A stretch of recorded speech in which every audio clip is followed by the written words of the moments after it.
Rafale ഇടപാട് സംബന്ധിച്ച പുതിയ രേഖകൾ പരിശോധിക്കരുതെന്ന സർക്കാർ വാദത്തെ ചോദ്യം ചെയ്ത് സുപ്രീംകോടതി. അഴിമതിയോ മനുഷ്യാവകാശ ലംഘനമോ ഉണ്ടായാൽ രാജ്യസുരക്ഷയുമായി ബന്ധപ്പെട്ട വിവരങ്ങൾ പോലും പുറത്തുവിടണമെന്ന് ജസ്റ്റിസ് കെ എം ജോസഫ് നിരീക്ഷിച്ചു. നവംബർ മുതൽ രേഖകൾ പുറത്തുവന്നിട്ടും എന്തുകൊണ്ട് സർക്കാർ കേസെടുത്തില്ലെന്ന് മുതിർന്ന അഭിഭാഷകൻ പ്രശാന്ത് ഭൂഷണും ചോദിച്ചു. അതേസമയം രേഖകൾ കോടതിക്ക് ഉപയോഗിക്കാനാകില്ലെന്ന് അറ്റോർണി ജനറൽ കെ വേണുഗോപാൽ ആവർത്തിച്ചു.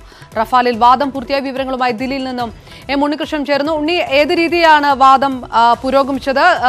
കോടതി ഇപ്പോൾ എടുത്തിരിക്കുന്ന നിലപാട് കേന്ദ്ര സർക്കാർ ഉന്നയിക്കുന്ന വാദങ്ങൾക്ക് തിരിച്ചടിയല്ലേ?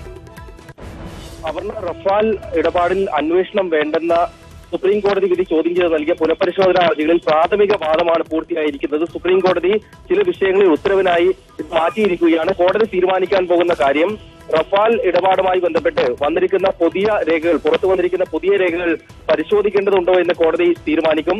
അക്കാര്യത്തിലാണ് ഇനി ഉത്തരവിറക്കുക. ആ രേഖകൾ സഹിതം പുനഃപരിശോധനാ ഹർജി പരിഗണിക്കണമോ അല്ല അതില്ലാതെ പുനഃപരിശോധനാ ഹർജിയിൽ വാദം കേട്ടാൽ മതിയോ എന്ന കാര്യമാണ് കോടതി ഉത്തരവിടുമ്പോൾ വ്യക്തമാക്കുക. ഏതായാലും ഈ രേഖകൾ പരിശോധിക്കുന്നതുമായി ബന്ധപ്പെട്ട് തന്നെയാണ് ഇന്നും വാദം നടന്നിരിക്കുന്നത്. കേന്ദ്ര സർക്കാർ നേരത്തെ ഉന്നയിച്ച വാദങ്ങളും ഇന്നലെ സമർപ്പിച്ച സത്യവാങ്മൂലത്തിലെ കാര്യങ്ങളും ചൂണ്ടിക്കാട്ടി പറഞ്ഞത് ഈ രേഖകൾ കൃത്യമായി ഔദ്യോഗിക രഹസ്യ നിയമത്തിന് കീഴിൽ വരുന്നതാണ്. ബന്ധപ്പെട്ട ഉദ്യോഗസ്ഥന്റെ അനുമതി ഉണ്ടെങ്കിൽ മാത്രമേ ഈ രേഖകൾ സുപ്രീം കോടതിക്ക് പരിശോധിക്കാൻ കഴിയൂ എന്നുള്ളതാണ്. എന്നാൽ വളരെ ശക്തമായി കോടതി തന്നെ ഇതിനെ ചോദ്യം ചെയ്യുകയുണ്ടായി. വിവരാവകാശ നിയമം 2005 കൊണ്ടുവന്നതിന് റഫാലിൽ സുപ്രീം കോടതിയിൽ പ്രാഥമിക വാദം പൂർത്തിയായ വിശദാംശങ്ങളാണ് എം ഉണ്ണികൃഷ്ണൻ നൽകിയത്.